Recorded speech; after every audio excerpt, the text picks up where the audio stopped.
உலகெங்கிலும் வாழும் இயற்கையுண்மை ஊடகம் பார்வையாளர்களுக்கு அன்பு வணக்கம்.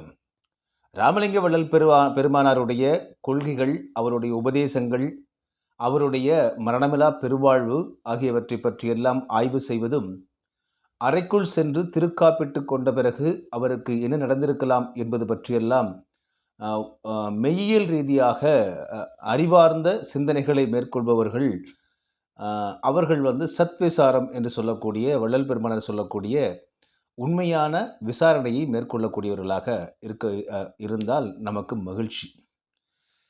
சத்மார்க்கம் என்றால் என்ன என்பதற்கே விளக்கம் தெரியாமல், சன்மார்க்கம் என்றால் நல்ல மார்க்கம் என்று ஒரு பொதுப்படையான விளக்கத்தை கொடுத்துக்கொண்டு, அதற்கே இவர்கள் விளக்கம் தெரியவில்லை. இவர்களெல்லாம் தான் இன்று பார்த்தீங்கன்னா, நாங்க டீகோட் பண்ணிட்டோம், மிஸ்டரி ரிசால்வ்டு என்றெல்லாம் அவர்களே தலைப்பிட்டு கொண்டு உளறிக் கொட்டிக் கொண்டிருக்கிறார்கள் அப்படின்னு பார்க்கிறோம் நம்ம. முதலில் ராமலிங்க வள்ளல் பெருமானாரை எந்த இடத்திலும் யாரும் அருட்பெருஞ்சோதியார் என்று அழைப்பதே இல்லை. காரணம், அருட்பெருஞ்சோதி என்று வள்ளல் பெருமானார் அழைப்பது இறைவரை மட்டும்தான். எனவே இந்த 5ஆம் அரைக்கிருக்கர்கள் சங்கம், மன்னிக்கணும், 5ஆம் தமிழர்கள் சங்கம் என்கிற பெயரில் தமிழர்களையே அரைக்கிருக்கர்களாக ஆக்கக்கூடிய, தமிழர்கள் பெயரில் தமிழருடைய மெய்யியலை, குறிப்பாக வள்ளலார் மெய்யியலை சிதைப்பதற்கான செயலில் ஈடுபட்டு கொண்டிருக்கக்கூடிய, தமிழர் என்று பெயரை வைத்துக்கொண்டு ஏய்த்து பிழைக்கக்கூடிய ஒரு கூட்டத்தைச் சேர்ந்தவர்களாக இந்த 5ஆம் தமிழர் சங்கத்தினர் இருக்கலாமோ என்கிற ஐயம் நமக்கு எழுகிறது. ஒட்டுமொத்தமாக ராமலிங்க வள்ளலாருடைய வாழ்நாள் முழுவதுமான செய்தி என்றால் என்னன்னா, சாகாதவனே சன்மார்க்கி என்பதுதான் வள்ளல் பெருமானாருடைய ஒட்டுமொத்தமான இந்த உலகத்திற்கான செய்தி. அப்படிப்பட்ட வள்ளல் பெருமானார் இளம் வயது முதலே தன்னுடைய உடல் சார்ந்த ஆய்வுகளை தொடர்ந்து மேற்கொண்டு வரக்கூடியவர். சிறு குழந்தையாக இருக்கின்ற போதே தமது அந்நியாரிடம் அவர் கேட்ட கேள்விகள், சிறு குழந்தையாக இருக்கும் பொழுதே அவர் கேட்ட கேள்விகள், எதற்காக அம்மா இந்த மூக்கு வாய்க்கு மேல் இந்த இயற்கை படைக்கப்பட்டிருக்கிறது என்கிற கேள்வியை கேட்கிறார் அவர். அப்போது அவர் அந்நியாருக்கு பதில் சொல்ல தெரியல. என்னப்பா இதெல்லாம் எனக்கு என்னப்பா தெரியும் அப்படின்னு கேட்டபோது அவர் சொல்லியிருக்காரு, நாம் உண்ணக்கூடிய உணவு நல்ல உணவா கெட்ட உணவா என்பதை உணர்ந்து கொள்வதற்காக மூச்சுக்காற்றின் மூலமாக அவற்றை முகர்ந்து பார்த்து, அதன் பிறகுதான் வாய்க்குள்ளே இந்த உடல் அனுமதிக்கிறது. இதன் காரணமாகத்தான் வாய்க்கு மேலே மூக்கு வைக்கப்பட்டிருக்கிறது என்கிற ஒரு பேரறிவியலை உடலியல் அறிவியலை பற்றி வள்ளல் பெருமானார் சிறு குழந்தையாக இருக்கும்போதே, சிறு பிள்ளையாக இருக்கும் பொழுதே அவர் இப்படிப்பட்ட அறிவை கொண்டவராக இருக்கிறார். அப்பொழுதிருந்தே அவர் உடல் பற்றிய ஆய்வுகளை மிக ஆழமாக மேற்கொண்டு வருகிறார். இதன் காரணமாகத்தான் பார்த்தீங்கன்னா, உலகத்தில் எல்லாரும் கட்சி கொடி வைக்கிறதுக்கு, அமைப்பு கொடி வைப்பதற்கு, இயக்க கொடி வைப்பதற்கு ஒவ்வொரு காரணம் இருக்கும். இந்த வண்ணத்தை வச்சுக்கலாம், அந்த வண்ணத்தை வச்சுக்கலாம். இப்போ இந்திய தேசிய கொடியை எடுத்துக்கலாம். மேலே இருக்கிற நிறத்துக்கு காவி நிறத்துக்கு ஒரு பொருளும், வெள்ளை நிறத்துக்கு ஒரு பொருளும், பச்சை நிறத்திற்கு ஒரு பொருளும், அந்த அசோக சக்கரத்திற்கு ஒரு பொருளும் எல்லாம், இதெல்லாம் உலகியல் ரீதியாக வைக்கப்பட்ட ஒரு அடையாள குறியீடுகள். ஆனால் வள்ளல் பெருமானார் சுத்த சன்மார்க்கத்திற்கு அவர் ஏற்றிய கொடி என்பது, அந்த மஞ்சளும் வெண்மையும் கலந்த கொடி என்பதற்கு வள்ளல் பெருமானார் அந்த கொடியை எங்கிருந்து எடுக்கிறாருன்னு பார்த்தா, புருவ மத்தியிலே நாபியிலிருந்து, அதை தொப்புள் கொடியிலிருந்து புருவ மத்திய ஈடாக ஒரு சவ்வு இருக்கிறது. நாடியில் நாடியினுடைய முடிவில் நெற்றி பொட்டில் ஒரு சவ்வு இருக்கிறது. அந்த சவ்வு பார்த்திங்கன்னா, மேலே மஞ்சள் வண்ணமாகவும் கீழே வெண்மை நிறமாகவும் இருக்கிறது. அந்த சவ்வின் அடிப்படையில் தான் இந்த கொடியே நிர்ணயிக்கப்படுது அப்படிங்கிறார். இன்னொரு இடத்துல சுப்பிரமணியர் அப்படின்னா என்ன அப்படின்னு விளக்கம் கொடுக்கும் பொழுது, நம்முடைய நெஞ்சு பகுதி, இதய பகுதிக்கு அருகே 5 தலை பாம்பு போன்ற ஒரு சவ்வு ஒன்று உள்ளது. அதற்கு பேர் தான் சுப்பிரமணியர் அப்படின்றார். ஆறுமுக கடவுள்னா என்ன அப்படின்னு விளக்கும் பொழுது, நெற்றிப்பொட்டின் நடுவே 6 பட்டையாய் ஒரு இடம் இருக்கிறது. அந்த 6 பட்டையான இடத்திற்கு உள்ளே அருட்பெருஞ்சோதி ஆண்டவர் இருக்கிறார். அதுதான் ஆறுமுக கடவுள் என்கிறார். இப்படி உடல் பற்றிய மிக துல்லியமான ஆய்வுகளை மேற்கொண்டவர் தான் வள்ளல் பெருமானார். அது மட்டும் இல்லாமல் அன்றாட இயற்கை விதிகளின் போது நமக்கு மலம், சலம் ஆகிய இந்த 2 அவத்தைகள் இருக்கு இல்லைங்களா? இதில் மலம் சரியாக போகலை அப்படின்னா, நம்ம இடதுபுறமாக தலையை வைத்து வலது மூக்கு மேலே இருக்குமாறு பார்த்து சிறிது நேரம் படுத்திருந்தால், நாம் அந்த சுவாச காற்று இந்த சூரிய சுவாச காற்று ஓடத் தொடங்கி உடனடியாக மலம் வெளியேறும் என்கிறார். அதேபோல சிறுநீர் வெளியேறாமல் நீங்கள் தவிக்கும் பொழுது இடதுபுறமாக இடதனுடைய நாசி, இடதனுடைய மூக்கு மேல் நோக்கி இருக்குமாறு படுத்திருந்தால் சந்திர காற்று ஓடத் தொடங்கி சிறுநீர் வெளியேறும் என்கிறார். இப்படி ஒவ்வொரு இடங்களிலுமே உடலை பற்றின துல்லிய அறிவை இளம் வயதிலிருந்தே கொண்டிருந்த வள்ளல் பெருமானார் இந்த உடலை எப்படி சுத்த பிரணவ ஞான உடலாக மாற்றுவது என்பது பற்றிய ஆய்வுகளைத்தான் அவர் மேற்கொண்டு வரார்.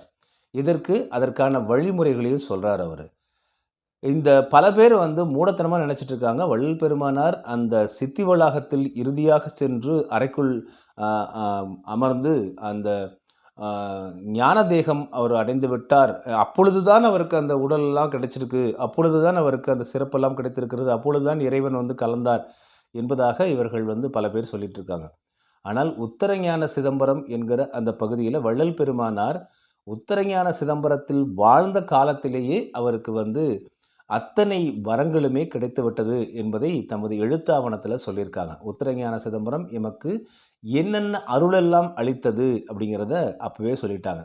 அதே போல் வள்ளல் பெருமானார் சித்தி வளாகத்துக்குள் மறைந்த அந்த நாள் தான் இறுதியாக அவர் மறைந்த நாள் அல்ல. அதற்கு முன்பு ஏராளமான முறை வள்ளல் பெருமானார் சுற்றி இருந்த சீடர்கள் மத்தியிலிருந்து காணாமல் அவர்களால் காண இயலாமல் மறைந்திருந்திருக்கிறார் என்பது பல தருணங்களில் நமக்கு ஆவணங்களாக இருக்கின்றன.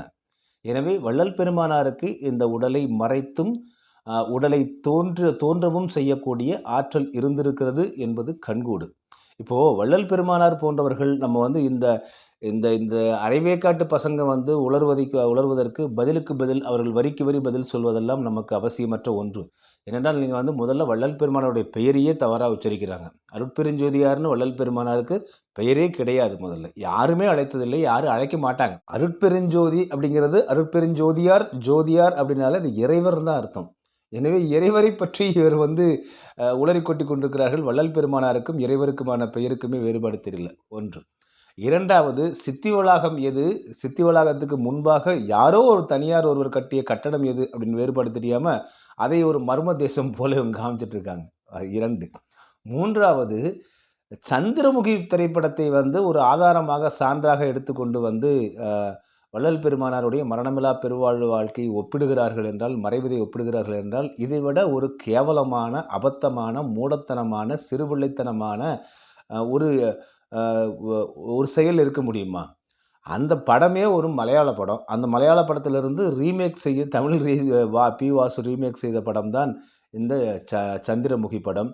இதை பெரிய ஆதாரமாக சான்றாக எடுத்துக்கொண்டு வள்ளல் பெருமானோட மரணமில்லா பெருவாழ்வு நிலையை ஒப்பிட்டு பேசுகிறார்கள் என்றால் இது எவ்வளவு கேவலமான மட்டகரமான ஒரு செயல். ஒன்று. அடுத்தது பார்த்தீங்க அப்படின்னா, வள்ளல் பெருமானார் யூத பிராமணர்கள் சிறுவயதிலிருந்தே அவரை கண்காணித்து கொண்டிருந்தார்கள். அதன் காரணமாக அவரை எரித்துவிட்டு இடையிலே ஆவணங்களிலே இடைச்செருகல் செய்து விட்டார்கள். அது வள்ளலார் பாடலில் இடைச்செருகல். வள்ளலார் பாடலில் இடைச்செருகல் செய்வதற்கு நீலடா தம்பிகளா, உங்கள் தாத்தன் பாட்டம் பூட்டை எவன் பிறந்து வந்தாலும் முடியாது. சரிங்களா? திருக்குறளுக்குள்ளும் அதே போல் வள்ளல் பெருமானாருடைய அவருடைய அருட்பாக்களுக்குள்ளும் இடைச்செருகல் செய்திருக்கிறார்கள் என்று சொல்வதெல்லாம் யாருன்னு பார்த்திங்கன்னா, முழுக்க அதனுடைய பின்னணியில் கிறித்தவ மிஷனரிகள் தான் இருந்து கொண்டிருக்கின்றன. தொடர்ந்து கிறித்தவ மிஷனரிகள் முருகப்பெருமான், அதே போல் திருக்குறள், அப்புறம் பிறகு இப்போது வள்ளலார் தொடங்கியிருக்காங்க. இவர்கள் தான் ஏதோ யோக்கிய சிகாமணிகள் போல, அதை நான் சொல்லக்கூடிய கிறிஸ்தவ மிஷனரிகள் என்பது வணிக ரீதியாக இருக்கக்கூடிய கிறிஸ்தவ மிஷனரிகள். இவர்கள் தான் பார்த்திங்க அப்படின்னா தொடர்ந்து இந்த முருகப்பெருமானை காவடி கம்பு என்பது இது ஏற்கனவே கல்வாரி மலையில் இருக்கிறது அப்படின்னு ஒரு உருட்டுவாங்க. அதே போல் திருக்குறளுக்குள்ளே இடைச்சர்கள் இருக்குது அப்படின்னு சொல்லுவாங்க. இந்த மூட பசங்களுக்கு, முட்டா பசங்களுக்கு ஒன்று தெரியவே இல்லை. ராமலிங்க வள்ளல் பெருமானார் தெளிவாக சொல்கிறார், திருக்குறளுடைய முதல் அதிகாரத்தில் 10 குறள்களில் சாகா கல்வியை பற்றி தேவர் பெருமானார், அதாவது திருவள்ளுவர் பெருமானார் குறிப்பிட்டிருக்கிறார். தகுந்த ஆசிரியரை கொண்டு அதற்கு பொருள் அறிக அப்படின்னு வள்ளல் பெருமானார் சொல்கிறாங்க. ஆக திருக்குறளிலுடைய முதல் அதிகாரத்தில் சாகா கல்வியை பற்றியே சொல்லப்பட்டிருக்குது அப்படின்னு சொல்கிறாங்க.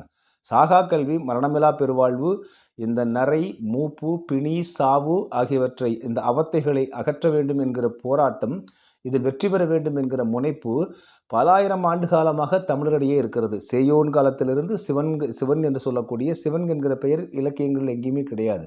ஆனால் சேயோன் என்கிற பெயர் தொல்காப்பியத்தில் இருக்கு. அந்த காலகட்டத்திலிருந்து இன்று வரையிலும் இந்த நரை, பிணி, மூப்பு, சாவு ஆகியவற்றை தவிர்ப்பது எப்படி என்கிற ஆய்வுகளை உலகத்திலேயே முதன்முறையாக மேற்கொண்டு அதை வெற்றிகரமாக அதை செய்தவர்கள் பார்த்தீங்கன்னா தமிழர்கள் மட்டும்தான். இதுதான் தமிழருடைய மெய்யியல். இவற்றையெல்லாம் சாறுபழிந்து 1000 ஆண்டுகளுக்கு பிறகு, சித்தர்கள் காலத்திற்கு பிறகு நீங்க பார்த்தீங்க அப்படின்னா, இடைப்பட்ட பெரும் இடைவெளி களப்பிரர்கள் காலத்திலிருந்து இன்று வரையிலும் திராவிடர்களுடைய ஆதிக்கம், ஆரியர்களுடைய மேலாதிக்கத்தின் கீழ் இருந்து வரக்கூடிய தமிழர்கள் சந்தித்து வரக்கூடிய இன்னல்களில் இந்த தமிழர் மெய்யியலும் மடைமாற்றப்பட்டது. ஒருபுறம் திராவிட இயக்கங்கள் என்கிற கருப்பு சங்கிகள் ஒருபுறம் பார்த்தீங்கன்னா இந்த தமிழர் மெய்யியலை மட்டம் தட்டுவது. இன்னொரு புறம் ஆரிய சங்கிகள் என்பவர்கள் தமிழருடைய மெய்யியலை தங்களுடையதாக இனிஷியல் போட்டுக்கொள்வது, அடுத்தவர் குழந்தைகளுக்கு இனிஷியல் போட்டுக்கொள்வது. இந்த 2 தரப்புமே இருக்கு. ஆனால் இவர்கள் யூத பிராமணர்கள் என்று இப்போ ஒரு புதிதாக ஒரு கோட்பாட்டை இவர்கள் எப்படி இலுமினாட்டி கோட்பாடு போல இவர்கள் ஒன்றை உருவாக்கி கொண்டு, இந்த இலுமினாட்டி கோட்பாட்டுக்கு என்னடா ஆதாரம் வச்சிருக்கீங்க? இந்த யூத பிராமணர்களுக்கு என்னடா ஆதாரம் வச்சிருக்கீங்க? வள்ளல் பெருமானார் அவர் சித்தி அடைந்ததற்கு ஆதாரம் இல்லைன்னு சொல்றீங்கல்ல, விளக்கெண்ணெய் போல. அவருக்கு எரிக்கப்பட்டதற்கான ஆதாரம் இல்லைன்னு ஒரு விளக்கெண்ணெய் போல சொல்லிட்டு கடைசியில் அவர் யூத பிராமணர்களால் எரிக்கப்பட்டான்னு சொல்லல. இந்த யூத பிராமணர்கள் சொல்லக்கு என்னடா ஆதாரம் வச்சிருக்கிறீங்க, என்னடா சான்று வச்சிருக்கிறீங்க, விளக்கெண்ணெய்களா அப்படின்னு நம்ம கேட்க தோணுதா இல்லையா? இதுக்கெல்லாம் சான்று இல்லைன்னு சொல்ற, அதுக்கு என்னடா சான்று உங்களுக்கு? இவர் யூத பிராமணன் தான் அப்படின்னு சொல்றதுக்கு என்ன சான்று? தீட்சிதர்கள் யூத பிராமணர்களா? இதற்கு என்ன சான்று வச்சிருக்கீங்க? இதற்கு என்ன ஆதாரம் இருக்கு? இதை கனவு கண்டேன், அதில் இருக்குது இதில் இருக்குன்னு பாரிசாலன் சொன்னார், அப்புறம் பார்த்திங்கன்னா சவுக்கு சங்கர் சொன்னார் அப்படின்னு யூடியூப்பில் யாராவது பேசக்கூடிய ஆட்களெல்லாம் ஆதாரமாக கொண்டு அதுதான் மிஸ்டரியை ரிசால்வ் பண்ணுறதாடா விளக்கெண்ணெய்களா என்று நம்ம கேட்க தோணுதா இல்லையா? என்ன ஆதாரம்? முதல்ல நீங்கள் அருள்பாலிருந்து ஆதாரத்தை காமிங்க. அருட்பாலிருந்து இந்த பாடல்கள் எல்லாம் திணிக்கப்பட்டது. இந்த பாடல்களை சொல்லுப்பா போடிங்க. 6000 பாடல்கள் இருக்குது. நீ அந்த பாடல்களை எடுத்து இதெல்லாம் இடைச்செருகல் செய்யப்பட்டது நீ வெளியில் எடுத்து போடு. நான் இப்போ திருப்பி அந்த பாடலை நீ சொல்கிற பாடலை என்னங்கிறத பார்த்துட்டு அதுக்கு நாங்கள் விளக்கம் கொடுக்குறோம். அது எப்படி இடைச்செருகல் இல்லைன்னு சொல்கிறோம். இடத்தையோ யூடியூப் இருக்குது, வாய் இருக்குது, கேமரா இருக்குதுங்கிறதுக்காக என்னத்தை வேணாலும் உளறிட்டு தெரியலாம். என்னத்தை வேணாலும் உளறினா அதை கேட்பதற்கு ஒரு பைத்தியகார கூட்டம் இருக்குன்னு நினச்சிட்டு உளறி கொண்டிருந்தால் இதையெல்லாம் கேட்பதற்கு கேட்டு வாய்மூடி போவதற்கு இங்கே வள்ளலாரை பின்பற்றக்கூடியவர்களும் தமிழர் மெய்யியலை பற்றி ஆய்வு மேற்கொண்டு வருபவர்களெல்லாம் சும்மா இல்லை என்பதை மனதில் கொள்ள வேண்டும். எனவே யூத பிராமணர்கள் சிறு வயதிலிருந்து அவரை கண்காணித்தார்கள்னா முதல்ல அறிவு கட்ட முண்டங்களா? தீட்சிதர்கள் என்பவர்கள் யூத பிராமணர்கள் என்பதற்கு முதல்ல சான்று கொடுங்க. 1. 2வது, வள்ளல் பெருமானாரிடம் இறுதி வரை நீங்கள் எந்த பிராமணர்களும் உடன் இருக்கவில்லை. இறுதியாக ஆடூர் சிவாச்சாரியார் என்கிற ஒருவர் தான் வள்ளல் பெருமானை சித்தி அடைந்த போது இருந்த அந்த ஆடூர் சிவாச்சாரியார் என்கிற அந்த ஒரு பிராமணர் மட்டும், அவரும் தமிழ் பிராமணர். அவர் மட்டும்தான் கூட இருந்து அவர் தான் சித்தி அடைந்ததுக்கு பிறகு ஏராளமான கோல்மால்கள் பண்ணுறார். என்ன பண்ணுறாருன்னா, வள்ளல் பெருமானார் அந்த ஞானசபையை என்னிடம்தான் பூசை செய்ய சொன்னார், என்னிடம் ஒரு மரகதலிங்கத்தை கொடுத்து இதை வைத்து பூசை செய் என்று சொன்னார் என்று ஒரு அபாண்டமான ஒரு அடாத ஒரு பொய்யை சொல்லி கிட்டத்தட்ட 100 ஆண்டுகளுக்கு மேலாக அவரும் அவருடைய வாரிசுகளும் ஞானசபையை கைப்பற்றி அங்கே இந்த மரகதலிங்கத்தை வைத்து பூசை செய்து கொண்டிருந்தார்கள் என்பதுதான் அதிலே பார்த்தீங்கன்னா மிகப்பெரிய ஒரு பிழை. அது இந்த பிராமணர்கள் செய்த சதி என்று சொன்னால் அதுதான் இந்த சிவாச்சாரியார் செய்த சதியாக. இது வள்ளல் பெருமா உருவ வழிபாட்டுக்கு எதிராகத்தான் ஞானசபையே கட்டுறார். அவர் இயற்கை அண்டம் பிண்டம் ஆகிய இரண்டையும் ஒன்று சேர்த்தக்கூடிய, குறிப்பாக ஞானசபையை பற்றி வள்ளல் பெருமானார் பெருவெளியை பற்றி மிக அழகாக தமது பாடல்களில் குறிப்பிடுறாரு. சூரியர் சந்திரர் ஒளிபெற விளங்கும் தனி அருட்பெருவெளி தலத்தெழும் சுடரே அப்படின்றார். இதில் சூரியன் வந்துடுது, சந்திரன் வருது, அக்கினி வந்துடுது. இந்த 3 பற்றிய அறிவு முதல்ல நமக்கு வேணும். இந்த வரலாற்று ஆய்வுகளை மேற்கொள்கிறோம் அப்படின்னு டைம்லைனை வைத்து கொண்டு மேற்கொள்வது, மேலோட்டமாக சினிமா திரைப்படங்களையும் வள்ளலாருடைய மறைவையும் வைத்து ஒப்பிடுவது, இதெல்லாம் பார்த்திங்கன்னா மிகவும் ஷேலோ என்று ஆங்கிலத்தில் சொல்வார்கள். மிகவும் மேலோட்டமான ஒரு அரைவேக்காட்டுத்தனமான கரையோரத்தில் நின்றுட்டு ஒட்டுமொத்த கடலையே நான் ஆய்வு செஞ்சுட்டேன் அப்படின்னு சொல்லக்கூடிய அந்த ஒரு சிறு பிள்ளை பிச்சு பிள்ளை விளையாட்டு என்பதை முதலில் புரிந்து கொள்ள வேண்டும். இதனுடைய அருட்பாக்களை எடுத்து போடுங்க முதல்ல. அருட்பாக்கள் இதெல்லாம் வந்து இடைச்செருகல் இருக்குது அப்படின்னு அருட்பாக்களை சொல்லு. அந்த அருட்பாக்களை நாங்கள் பார்க்குறோம் முதல்ல. அதை பற்றி தொடர்ந்து நாங்கள் வாசித்து கொண்டு அதை ஆய்வு செய்து கொண்டு அதனுடைய ஆழத்தை பற்றி நாங்கள் வந்து தொடர்ந்து உணர்ந்து கொண்டிருக்கக்கூடிய எங்களை போன்றவர்கள் நாங்கள் வந்து அதை பார்க்குறோம். நம்ம முதல்ல அருட்பெருஞ்சோதியாருங்கிற பேரை முதல்ல வள்ளலாருக்கு வைக்காத. இதுவே முதல்ல வடிகட்டிய முட்டாள்தனம். அடுத்ததாக சித்தி வளாகத்திற்கும் அதற்கு இருக்கிற கட்டடத்துக்கு வேறுபாடு தெரியணும். இது 2வது முட்டாள்தனம். 3வது வள்ளல் பெருமானார் வந்து யூத பிராமணர்கள் எப்பொழுதுமே அவர் கண்காணித்து கொண்டிருந்தார்கள். அவருடைய யூத பிராமணர்கள் மட்டுமே இல்லை, எல்லாரும் தான் கண்காணிச்சுட்டு இருந்தாங்க. என்ன காரணம்னா, நீங்கள் சித்தர்கள் வந்து தனித்து போய் காடுகளில் வந்து மறைந்து வாழ்ந்தார்கள், மக்கள் பார்வையிலிருந்து மறைந்து வாழ்ந்தார்கள். ஆனால் வள்ளல் பெருமானார் மக்களோடு மக்களாக வாழ்ந்திருந்து அவர் முன்வைத்த கருத்துக்கள் அப்பொழுது சாதி ஏற்றத்தாழ்வு தலைவிரித்து ஆடிய காலத்தில் சாதி, சமயம், மதம், குலம், கோத்திரம், ஆச்சாரம், வர்ணம், ஆசிரமம் என எந்த வேறுபாடுகளும் பார்க்கக்கூடாது. இவை எவையுமே எம்மை வந்து பற்றுதல் கூடாது என்று அருட்பெருஞ்சோதி ஆண்டவரிடம் வேண்டுதல் வைக்கக்கூடிய ஒரு முறையை வந்து சொன்னாங்க. இதற்கு வந்து காரணம் வள்ளல் பெருமான் நல்லா புரிஞ்சுக்குங்க. இது சமூகத்தில் இருந்த சாதி ஏற்றத்தாழ்வை அதை தவிர்ப்பதற்காகத்தான் வள்ளல் பெருமானார் இதை செய்தார் அப்படின்னு பார்த்தீங்கன்னா, நீங்கள் வந்து வெளியிலிருந்து புறத்திலிருந்து நீங்கள் வந்து அகத்தில் பார்க்குறீங்கன்னு அர்த்தம். ஆனால் அகத்தில் நீங்கள் வந்து பார்த்தீங்கன்னா, வள்ளல் பெருமானார் கொடுத்த விளக்கம் என்னவென்றால், இவற்றையெல்லாம் நான் விட்டுவிட்ட காரணத்தினால் நான் பெருத்த லாபம் அடைந்தேன். எம்மைப் போலவே நீங்களும் பெருத்த லாபம் அடையுங்கள் அப்படின்னு சொல்கிறார். இது உண்மையிலேயே மிகச்சிறந்த ஞானம் அடைந்தவனுக்கு இந்த வந்து இயல்பாகவே இதெல்லாம் வந்துடும். அவன் வந்து ஜீவகாருண்யம் கொண்டவனாக மாறிடுவார். மிக துல்லியமாக ஞானம் பெற்றவர்களுக்கு, அதிலும் இந்த 3ஆம் கண் திறந்தவர்களுக்கு அவர்கள் இயல்பாகவே நீங்கள் வந்து இந்த ஜீவகாருண்யம் என்று சொல்லக்கூடிய சீவ கருணை ஒழுக்கம், சீவ அன்பு தயவு ஒழுக்கம் என்பது இயல்பாகவே வந்துடும் அவங்களுக்கு. எந்த உயிருக்கும் துன்பம் இழைக்க மாட்டாங்க. அடுத்ததாக வந்து இந்த சாதி மத ஏற்றத்தாழ்வு அதை பார்க்க மாட்டாங்க. ஏனென்றால் எல்லா அணுக்களுமே ஒரே அணுக்களிலிருந்து வந்தவைதான், பேரணுவிலிருந்து வந்தவைதான் என்கிற இந்த அறிவியல் உண்மை உணர்ந்து விட்டால் அவர்களுக்கு ஏற்றத்தாழ்வு இருக்காது. அவர்களுக்கு வந்து உருவ வழிபாடு தேவையில்லை. அவர்களுக்கு வந்து மதச்சடங்குகள், திருநூறு பூசிக்கொள்வது, காவி உடை அணிந்து கொள்வதெல்லாம் தேவையில்லை. அது இயல்பாகவே அவர்கள் வந்து அந்த ஞான நிலைக்கு போயிடுவாங்க. அப்படிப்பட்ட ஞான நிலையை அடைவதற்கு ஒரு குறியீடாகத்தான் வள்ளல் பெருமானார் நீங்கள் வந்து முதலில் வந்து காருண்யத்தை கடைபிடியுங்கள், இதுபோன்று நீங்கள் உருவ வழிபாட்டை தவிர்த்து அருட்பெருஞ்சோதி ஆண்டவர் என்கிற ஒளியை வழிபடுங்கள் என்றெல்லாம் ஞான நிலைக்கு உள்ளே வருபவர்களுக்காக சொல்லப்பட்டவைதான் தவிர, அதை அடைந்து விட்டால் வள்ளல் பெருமானாருடைய அந்த நிலையை எல்லாருமே அடைஞ்சிருவோம். இதுதான் அடிப்படை. ஸோ இப்படிப்பட்ட நிலையில் வள்ளல் பெருமானார் வந்து அவர் வந்து எரிக்கப்பட்டார், கொல்லப்பட்டார் அப்படின்னு சொல்கிறது முதல் ஆபத்து. நான் ஏற்கனவே குறிப்பிட்டதை போல அவர் வந்து ஒரு நேரத்தில் வந்து குறிப்பாக இந்த அருட்பா மருட்பா என்கிற வாதங்கள் நடைபெற்ற போது வள்ளலாருக்கு ஆதரவாக தீட்சிதர்கள் சிதம்பரத்தில் கூட்டிய கூட்டத்தில் வள்ளல் பெருமானார் போய் கலந்துருக்கார். ஸோ அப்படி ஒரு ரிலேஷன்ஷிப்பு தான் நீங்கள் வந்து அவர் எல்லாரிடமே இருந்திருக்கிறது. ஆனால் வள்ளல் பெருமானார் உருவாக்கியது அது பூர்வ ஞான சிதம்பரம், இது உத்தர ஞான சிதம்பரம் என்று அங்கே உள்ள சிதம்பரம் வந்து இடுக்காக இருக்கிறது, அங்கே வந்து இண்டு இடுக்காக இருக்கிறது, அந்த தீட்சிதர்களுடைய ஆட்டம் தாங்காமல் இருக்கிறது என்பதற்காகத்தான் இங்கே உத்தரஞான சிதம்பரத்தையே தொடங்குகிறார். அப்படி தொடங்கியும் கூட வள்ளல் பெருமானாரையெல்லாம் இவர்கள் வந்து கை வைக்கவே முடியல. அதே போல் நீதிமன்றத்தில் வந்து வழக்கு தொடுக்கப்பட்டது யார்? நம்ம ஆறுமுக நாவலர். ஆறுமுக நாவலர் வழக்கு தொடுத்தது அருட்பா மருட்பா என்கிற அருட்பாவா மருட்பாவா என்கிற தலைப்புக்காக அல்ல. இந்த சிதம்பரம் கூட்டத்தில் தீட்சிதர்கள் கூட்டத்தில் வந்து வள்ளல் பெருமானார் கலந்து கொண்ட போது அங்கிருந்த நடேச சபாபதி சிவாச்சாரியார் என்கிற பெயர் அப்படின்னு நினைக்கிறார். அந்த கால அந்த கூட்டத்தில் வந்து தாறுமாறாக பேசிடுறாரு யாரைய ஆறுமுக நாவலரை பற்றி. அப்போ வள்ளல் பெருமானார் அமைதியாக இருக்காங்க அப்படிங்கிறது இவர்கள் பிற்காலத்தில் வைக்கப்பட்ட குற்றச்சாட்டு. அமைதியாக இருந்த வள்ளல் பெருமானார் அன்றைக்கி என்ன தெரியுங்களா செஞ்சாங்க? இப்படி பேசி முடிச்ச உடனே பத்திரிகைகள் அடுத்த நாள் வந்து இந்த கூட்டத்தில் வள்ளல் பெருமானார் கலந்து கொண்ட கூட்டத்தில் ஆறுமுக நாவலரை பற்றி அவதூறாக பேசிவிட்டார்கள் என்று தொடுக்கப்பட்ட அவதூறு வழக்கு, டிஃபேமேஷன் கேஸ்.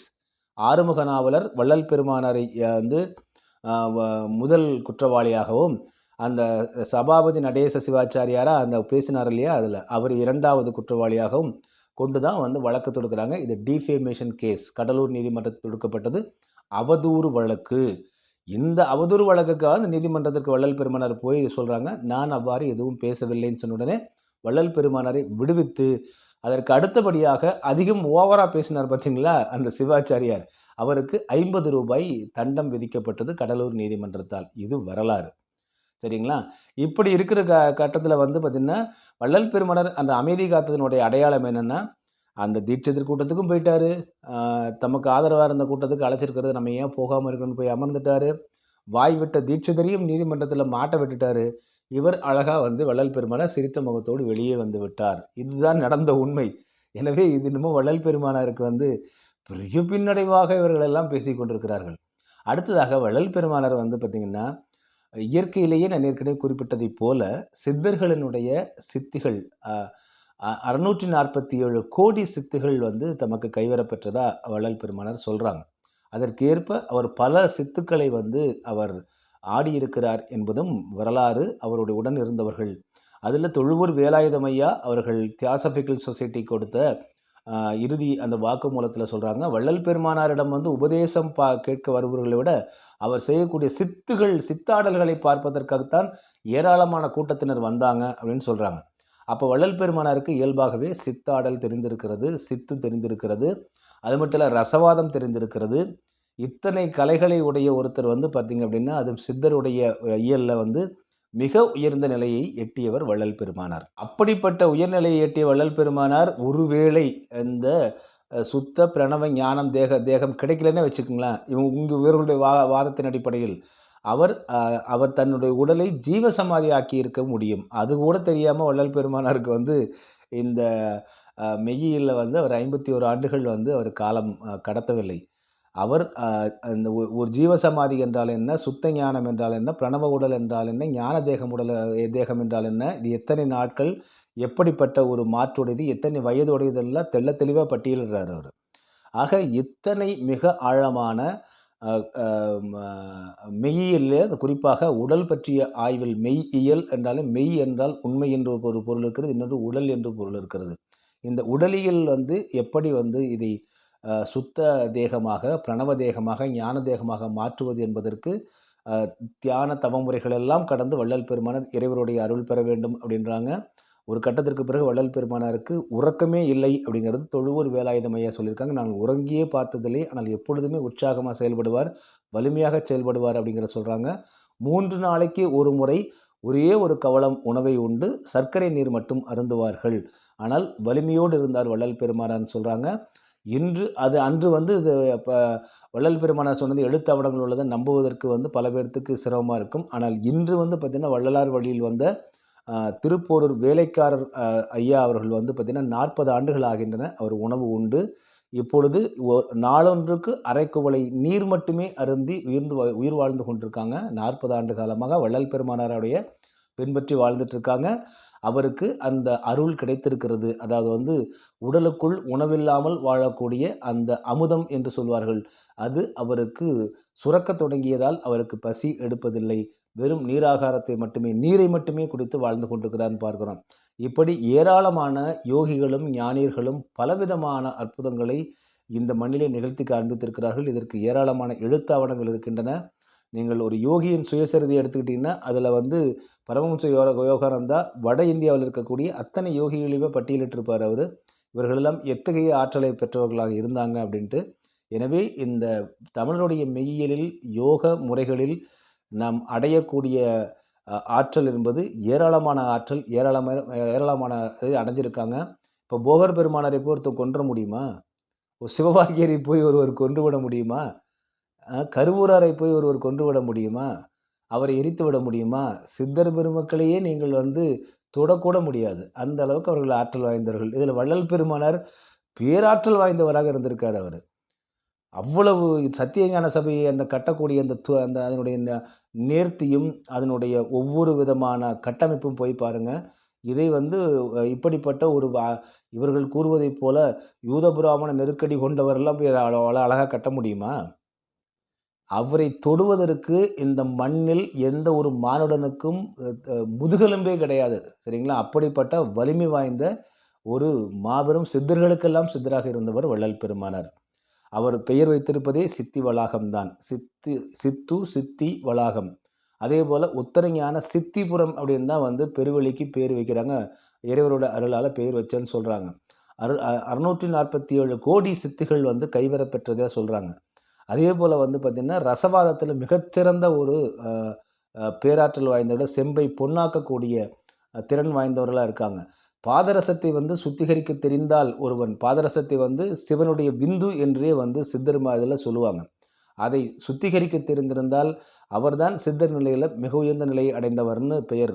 வள்ளல் பெருமானார் வந்து பார்த்தீங்கன்னா, அந்த பாதரசத்தை சுத்திகரிக்கக்கூடிய பேராற்றல் பெற்ற சித்தர் பெருமானாரா இருந்திருக்காங்க. ரசவாதத்தில் இவ்வளவு சிறந்து விளங்கியிருக்காங்க. சித்துகளில் சிறந்து விளங்கியிருக்காங்க. தன் உடலை வந்து பொதுமக்கள் முன்னிலையில் மறைக்கக்கூடிய ஆற்றலை பெற்றவங்களா இருந்திருக்காங்க. பலமுறை உடலை மறைத்திருக்கிறார்கள். இறுதியாகத்தான் வந்து அவர் வந்து அ நீண்ட நெடுங்காலம் நான் உடலை மறைக்கப் போகிறேன் அப்படின்னு சொல்லிட்டு அறிவிச்சுட்டு போறாங்களே தவிர, அதுக்கு முன்னாடி ஏற்கனவே அதுபோல பல நேரங்கள் அறைக்குள் சென்று கதவை சாத்திக் கொண்டு நாள் கணக்கில் இருந்திருக்காங்க. அப்படிங்கிறதெல்லாம் வரலாற்று ஆவணங்களாக இருக்கின்றன. இதெல்லாம் எதுவும் படிக்காம இடைச்சர்கள் செஞ்சுட்டாங்க, மேல்ச்சர்கள் செஞ்சுட்டாங்க, கீழ்ச்சர்கள் செஞ்சுட்டாங்கன்னு கதை அளந்து கொண்டு செக்குக்கும் சிவலிங்கத்திற்கும் வேறுபாடு தெரியாமல், மெய்யியலுக்கும் இந்த வரலாற்று புரட்டுகளுக்கும் வேறுபாடு தெரியாமல் உளறிக் கொட்டிக் கொண்டிருப்பது, இந்த கதைவசனங்கள் எல்லாம் இந்த 5ஆம் அரைக்கர்க்கர்கள் சங்கம் இந்த இப்போ ஒரு புரட்டுறாங்க வந்து பார்த்தீங்களா, இதெல்லாம் ஏற்கனவே வாலாசா வல்லவன் என்கிற மார்க்சிய, திராவிட ஒரு பேச்சாளர், மேடை பேச்சாளர் அவரு, அதேபோல இன்னும் பல திராவிட இயக்க பேச்சாளர்களெல்லாம் ஏற்கனவே உளறி கொட்டியவுடன் எடுத்த வாந்திகள் தான். அதை வந்து இப்போ வந்து ஒரு காணொளி மூலமாக புதிய வாந்தியாக இந்த 5ஆம் தமிழர் சங்கம் என்கிற 5ஆம் அரைவேக்காட்டு 5ஆம் அரைக்கர்க்கர் சங்கம் முன்வைத்திருக்கிறது அப்படின்னு பார்க்கிறோம். எனவே ஒன்று நீங்கள் காண்பிக்க வேண்டிய ஆதாரம் என்றால், இடைச்சர்கள் செய்யப்பட்ட பாடல்கள் என்ன அப்படிங்கிறத முதல்ல வரிசையா பாடல்கள வந்து வெளியிடுங்க. அடுத்தது அதற்கு என்ன பொருள்னு சொல்லுங்க. அதேபோல நாங்கள் சொல்லக்கூடிய இடைச்சர்கள் இல்லாத நீங்க இதெல்லாம் இடைச்சர்கள் பாடல் நீங்க சொல்லிட்டீங்கன்னா, இடைச்சர்கள் இல்லாத பாடல்கள் இருக்கு இல்லையா? அதுக்கு நாங்க உங்ககிட்ட பொருள் கேட்கிறோம். அதுக்கு பொருள் சொல்லுங்க. விளக்கம் சொல்லுங்க. சரிங்களா? இதன் பிறகு வந்து வள்ளல் பெருமானார் வந்து என்ன நிலையை அடைந்தார்? அவரை எரிக்க முடியுமா? கொல்ல முடியுமா? என்றெல்லாம் பார்க்கலாம். நீங்கள் அ அறிவியல் அடிப்படையிலேயே வந்து பார்த்தீங்கன்னா, ஒரு வாயு எரித்தல் என்றால் என்னன்னு வந்து பார்த்தீங்கன்னா, ஒரு காகிதத்தை எரித்தால் கூட மீதம் வந்து எந்த அளவுக்கு காகிதத்தினுடைய அளவு இருந்ததோ, அதே அளவு சாம்பல் இருப்பதில்லை. அப்படின்னா என்ன பொருள்? அந்த சாம்பல் என்பது காகிதத்தினுடைய எடைக்கு ஈடாக இருக்கிறதான்னு போய் பாருங்க. அதேபோல ஒரு ஒரு உடலையே நம்ம வந்து எரிக்கிறாங்க, இறந்த உடலை எரிக்கிறாங்கன்னா, அந்த இறந்த உடலுக்கு ஈடாக சாம்பலும், எலும்பும் கிடைக்கிறதா? அப்ப அந்த எரிக்கப்பட்டது என்ன ஆகுது? அந்த எரியூட்டப்பட்ட பொருள் ஏன் அது வந்து எரிந்து போகிறது? தசவாயுக்கள் என்கிற வாயு உடம்பிலே இருக்கிறது அப்படின்னு சித்தர் பெருமக்கள் தெளிவாவே சொல்றாங்க.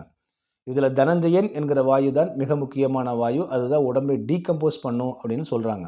மற்ற வாயுக்கள்லாம் வெளியேறிரும். தனஞ்சயன் வாயு மட்டும் 11 நாள் வரையிலும் இருந்து கம்ப்ளீட்டா டீகம்போஸ் உடம்பை வந்து அழுகச் செய்துவிட்டு, அதன் பிறகு அது வெளியேறிரும் அப்படிங்கிறது நம்முடைய 3லிருந்து 11 நாட்கள் இதற்கான காலகட்டம் என்பது சித்தர் மெய்யியல்ல சொல்லப்பட்டிருக்கு. ஆக அந்த உடல் எரிகிறது என்றால், அதுல வந்து எரிவதற்கான அந்த எண்ணெயோ அல்லது வாயுவோ இருக்க வேண்டும்.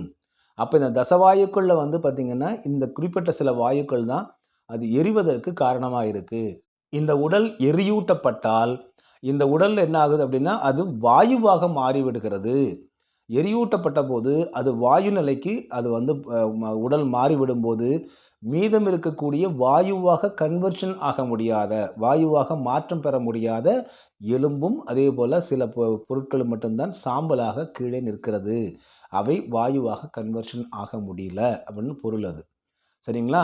அப்படி நீங்க வந்து வள்ளல் பெருமானார் வந்து அந்த இருந்த குடிசை என்பது ஒரு ஓலை குடிசை. வள்ளல் பெருமானார் சுற்றிலும் அவருக்கு எப்பொழுதுமே சீடர்களும், அந்த ஊரில் இருக்கக்கூடிய ஆயிரக்கணக்கான மக்களும் உடன் இருந்து கொண்டே இருப்பார்கள். ஒவ்வொரு நிகழ்வையுமே அவர்கள் வந்து அருகிலிருந்து பார்த்து கொண்டிருந்தவர்கள். அவர்களெல்லாம் நீங்க வந்து வெளியூர்க்காரன் வந்து அவரை வந்து ஒரு எரிக்க விட்டுருவாங்களா முதல்ல? இதுவே முதல்ல எவ்வளோ பெரிய மூடத்தனமான ஒன்று. 2வது இன்று பார்வதிபுரத்தில இருக்கக்கூடியவர்கள் செவிவழி செய்தியாகத்தான் அவர்கள் கேட்டு ஒரு 1, 2 பேத்துக்கு அந்த விவரங்கள்லாம் தெரியும். பல பேர்த்துக்கு அதனுடைய சரியான விவரங்களே தெரியாது. இந்த மெய்யியல் விளக்கங்களும் அவருக்கு தெரியாது. அதனால தான் வள்ளல் பெருமானார் இதெல்லாம் தெளிவாவே சொல்றாங்க. இத்தனை நாள் எவ்வளவோ சொல்லி பார்த்துட்டு உங்களுக்கு கேட்கலன்னு. வள்ளல் பெருமானாருக்கு தெரியும். 51 ஆண்டுகள்ல இந்த மக்களினுடைய நிலை இதுதான் என்று தெரியும். அவர் அந்த காலத்து அந்த ஊர் மக்களுக்காக இந்த ஒட்டுமொத்த உபதேசத்தையும் மரணமில்லா பெருவாழ்வையும் முன்வைக்கவில்லை.